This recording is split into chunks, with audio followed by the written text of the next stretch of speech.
This is the Imperfect Podcast. Don't forget to check us out at hecklerkane.com and download our episodes for free on iTunes and SoundCloud.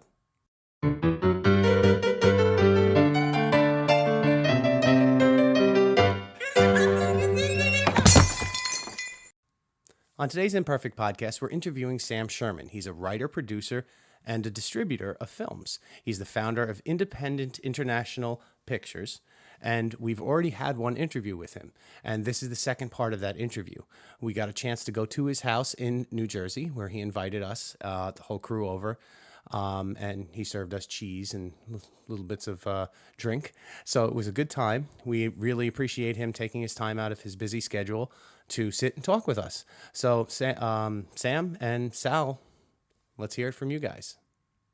Well, Sam, welcome to the Imperfect Podcast. Thank you for having us to your home. So I was curious what you thought about filmmakers today and the distribution landscape and what it's like for filmmakers looking to get their work out there today.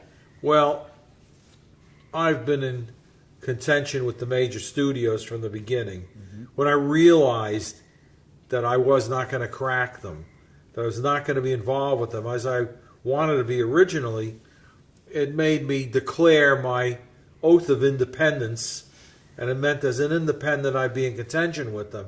Well, sometimes I'm not, but my own opinion is they're to blame for everything that's happened in this industry because they run most of the industry, and they've done a lot of stupid things. As a result, they've hurt the whole industry. I mean, in the past year, Paramount and Warner's both fired a third of their employees on the West Coast. I mean, it's a horrible thing. They employ a lot of people. You're talking about how the economy in LA is being hurt. But as far as young people go, I've tried to encourage young filmmakers because as I started out, I met veteran people in the industry, whether it was Otto Preminger or John Wayne or Erwin Pizer at Hemisphere or whoever I met. They were always very nice to me. They always encouraged me. So I always want to encourage the next crew coming up and the next group that are coming up. Well, it's tough today, tougher than it was, because it's hard to get into the major studios. They control today maybe 95% of the theatrical market, and that's the major market. And when I look back, the independents used to control 35% of the market. That meant that the studios only had 65%. Mm-hmm. They hated to see it when we were making all the money and they weren't, because we were making more horrific or sexier pictures, whatever they had, and they were making very old-fashioned movies. They hadn't grown with the change in the marketplace. Mm-hmm. But they certainly are smart. You know, when somebody picks up on an idea such as Blair Witch Project or Paranormal Activity, which is an awful picture. I went to see it. I had to walk out on it. It was a non-movie waste of time. And yet, there were 2 or 3 sequels to it. They're making mega millions of dollars. You can't possibly understand why that is or even be influenced by it because it's so freakish. It's so impossible. It's like the boob tube in a way. No matter what we try to do, as much as that it was influenced by a movie called The Groove Tube before it, no matter what we try to do to clone the boob tube, we couldn't do it. It just, nothing would do it. And the same thing, if you looked at Paranormal Activity, you say, well, that's a great idea. I'll make a picture like it. I'll go to Paramount. I'll this, that, and the other. Mm-hmm. You can't. It's just so weird and freakish that nobody has succeeded in copying. And if you look at what pictures the majors make today, they're big production pictures because they are Batman and Superman or whatever it is that they're making based on big comic things, based on this, or it's a big Tom Hanks movie.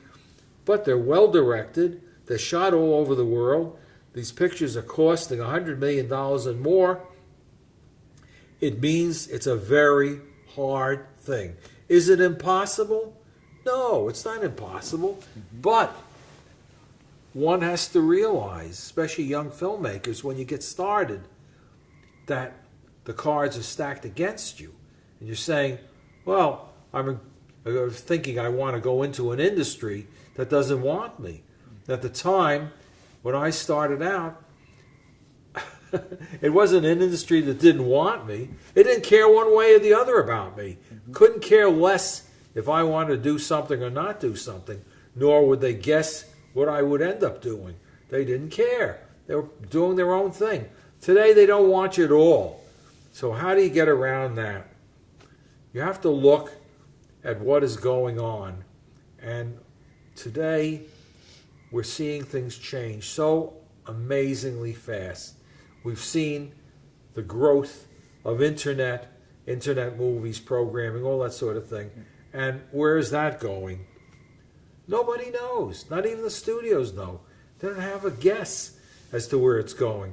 But the one thing we can look at is where the stocks are going. You've got companies like Alphabet that owns Google and YouTube. Their stock is over $900 a share. Amazon, their stock is over $900 a share. Now Disney, they own studios, 2 theme parks, great library of movies, a great company with branded entertainment, and their stock is probably $30 a share. Who would believe that? It's a weird business today. I can only give one piece of advice, and that's my credo: never give up. On the other hand, I want to point something out. I suggested you fellows looked at Nurse Sherry. And Nurse Sherry was made for nothing, as next to nothing as could be. When we wanted to have a picture like that, I said to Al, we've got no money right now to give you to do a picture. We just don't. But we have money that's due.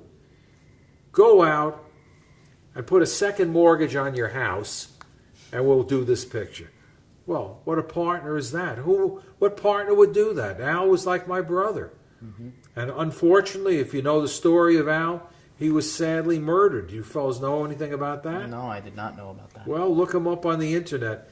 Go to Google and look up Al Adamson murder. You'll read the whole story about it. It was like my own brother. I never had a brother. I have a sister, but no brother.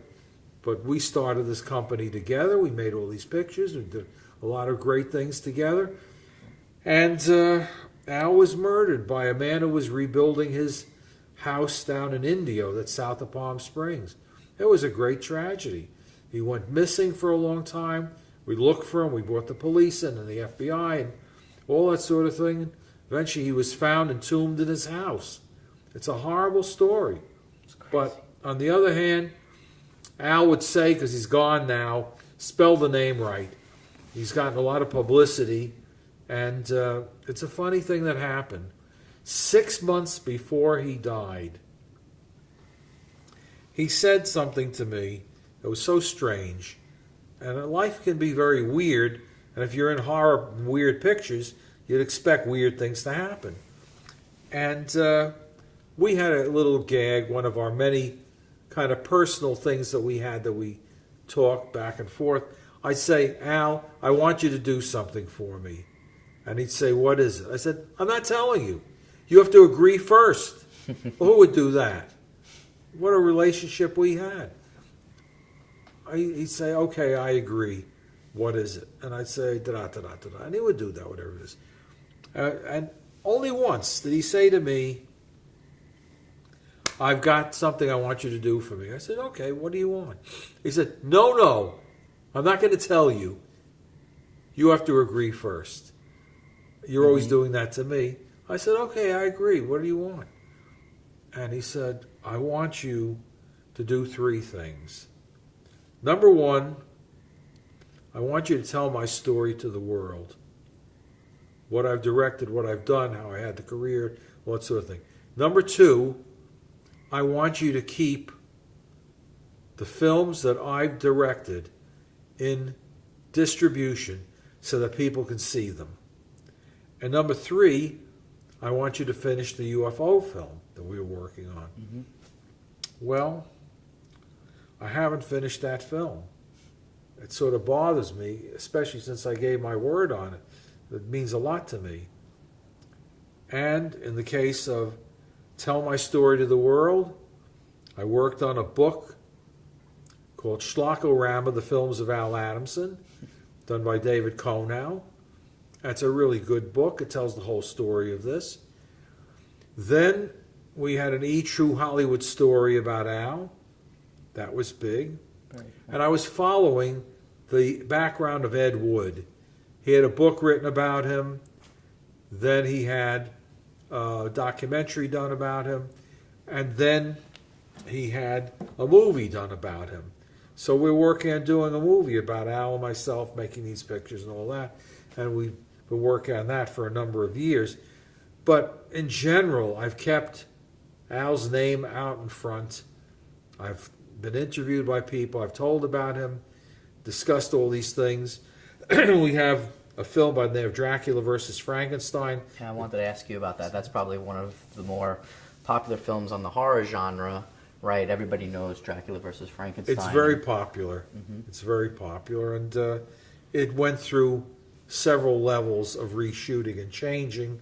It was a film that started life as kind of a spin-off after Satan's Sadists with some same people involved. And it was originally called The Bloodseekers. And the picture was rushed into production. Al wasn't really ready, but he was being pushed by other people, rushed into production, and a lot of things were not right on it. And he sent the work print in. That's how we worked on film. You would have a copy of your negative called a work print that was edited, picture and sound, and you could screen that, and eventually you'd match the negative to conform to that. So sent us that work print, and we screened it in New York. I screened it for Dan Kennis and myself, and some people would put up some money into this thing. They hated it. Oh my God, they hated it. And they said, better to take your first loss early. We don't want to release this film. And this, Al wasn't thrilled with this. Put a lot of effort into it. And I said, there's nothing I can do at the moment. Well, let's see if we can do something. So I said to Dan Kennis, would you mind if I try to fix this thing up? Because I had a background as a film editor and a writer. I belonged to the school of waste not, want not. Let me see what I could do with it.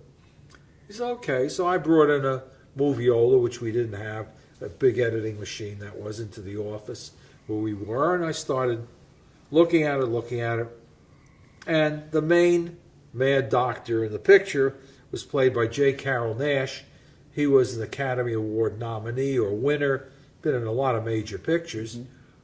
And there were 5 or 6 other well-known actors in it. Lon Chaney was in that. Yeah, there were other people in it. And to make a long story short, the leading man, played by Tony Isley, was talking to Regina, who was Al's wife-to-be. She was the leading lady in this thing. And they're talking about the character that J. Carrol Naish is playing. And he says, it's a strange amusement pier run down by the shore by a peculiar Dr. DeRay. At least that's what he calls himself. Well, I'm thinking to myself, there, in one sentence, could be a very, very great concept. Now, if that's at least what he calls himself, maybe somebody else. Who could he be? I decide he's really Dr. Frankenstein, the last of the Frankensteins. And I decide to change the picture in that direction. And we put Frankenstein in, we could put Dracula in also, for good measure. You have one, you should have the other. So I tell this to Dan Kennis. He says, I don't know how you can do anything with this. This thing is so awful, and so on and so forth. And it was badly edited. It's an important thing to always have good editors. And we didn't, because there was a lab involved with this. and they supplied the editor, and he was an amateur, and he did a bad job. And I went out to the coast, and I talked to him. This young guy starts crying. I'm sorry I ruined your picture. Oh, yeah, like that. I'm sorry I ruined your picture. I didn't know what I was doing. I've worked on a few documentaries, but I really am not a good editor. I said, wait a second. Get over this. We'll make you a good editor. You'll work on this. I'll show you what to do. We'll fix this. No, he kept crying. And we just couldn't do anything with him. So I had to find a good editor, which we did, to fix up the original material. And then reshoot the whole thing into what became Dracula versus Frankenstein. Well, there's another case of waste not, want not, and this becoming something you couldn't kill off with a stick. Still around, still playing. It's just now on Blu-ray. It's going out in another Blu-ray. The TV distributors, MGM. MGM? Hey, when I grew up, they owned Lowe's Theaters. I grew up in the Bronx. Lowe's Theaters across the block. MGM and Lowe's was the number one big studio, big company. Here's my Dracula versus Frankenstein being distributed television by MGM. It's just one of these weird things, how we license it one place and end up with MGM. So I end up being very friendly with MGM because they have some pictures that we have and vice versa. The point is that became a great cult film. It just became a great cult film, and there's producers now that are working with us to remake it. It's all kinds of weird things going on. But, I'll tell you. Well, you're still working. You're not retired. You're still running the company, right? That's right. I'm still here. So what's still in the future for international films? Well, independent international. Sorry. What's in the future is continuing to keep our library in release, making new films, working with young filmmakers, encouraging them, see if we can do something with them, and figuring out a way that we can deal with this strange market that exists today. People ask the question many times, how did we get films into distribution? Did we know someone? Did we know circuits? Did we know anybody? We knew nobody. We came in off the street. We didn't know anything. I had one film when I started. It was before independent, when I had my company, Signature Films, and I had the Scarlet Letter, and I went up to Boston, and I went up to see a man by the name of Sam Richmond. He was a distributor in Boston. There were these regional distributors. They don't have them anymore, so that's unfortunate. But there were, maybe around the country, 500 of them. And to cover the whole country, you needed 30 or 40 of them. And they would cover New England, upstate New York, Cincinnati area, Chicago, Los Angeles, San Francisco, Dallas, down in the South. We had areas like Jacksonville, Florida, Atlanta, Georgia, et cetera, et cetera, et cetera. And major cities that you knew. And that would be the key to the whole area. These people would be in these areas. Now, Denver Dixon, Al Adamson's father, knew some of them in the South, in some of the areas that he was distributing an old Western he and Al had made called Halfway to Hell, and he was down in those areas. So we worked in that with Denver. Denver was working us there, but he didn't know every area. He was used to that system of sub-distributors going back to the silent days. But I went up to Boston, where the Scarlet Letter is based in New England, Salem, Massachusetts, that area, thinking that I get a good sub-distributor up there, he'll help us get the picture played. We never played it in New England. This guy had no interest in this at all. Took a trip up to Boston trying to get him interested in the Scarlet Letter. I'm not interested in that. I'm not interested in old pictures. I'm interested in sexy pictures, horror pictures, things for the drive. That was the turning point for me to come up to New England, where somebody should have been interested in a great classic literary screen, classic history of the area and all that. Not a bit. Not a bit. Not interested at all. So I realized when I said, well, what's making money for you? He showed me the kind of pictures. I realized we're forced to go with the market. We're forced to go with the market. Mm-hmm. For whatever that market dictates. Sure. And that would be, kind of exploitation product. And forgetting technology and forgetting the distribution landscape, what do you think is either different or the same about filmmaking today versus in the 70s? Well, let's say what's different or the same. Number one, the thing that's always interesting to me is how cheaply can you make a film? That's, to me, the real interest. How cheaply can you make a film? Well, at the time, if we were shooting a film on 35 millimeter film, if nobody else got paid, you had to pay for the film stock and the lab to develop it, and so on and so forth. Today, you don't have that. We had then made some films shot in 16 millimeter and blown up to 35 because that cut the cost up front way, way down. Satan Sadist was shot in 16. Dracula versus Frankenstein was shot in it. Pictures that were big and popular were shot in 16. But I didn't like it. I didn't want that. I wanted to shoot in 35. And some of them in widescreen and CinemaScope type formats. Sure. But today, you've got digital. Not even videotape. When there was videotape, you had to pay for the tape. Today, digital is digital. You've got your digital equipment. You've got hard drives to put it on. It doesn't have to cost anything. So what's the real thing that contributes to a movie? The one great thing that all movies have in common. And that's the secret. And that great thing is ideas. Ideas are more important than money. If you had a picture that cost $400 million and it was a stupid, idiotic thing that no one cared about, who cared? Or if it's something you shot on digital that cost zero, but the idea was great, that's what made it great. So anything else you guys want? No, I have one more question. Okay, go ahead. How would you say, let's say you said everything is an idea, okay? Let's say you have the biggest idea, you think this will make millions, forget about it. How do you protect that? Anybody can steal anything. They could change it a little bit.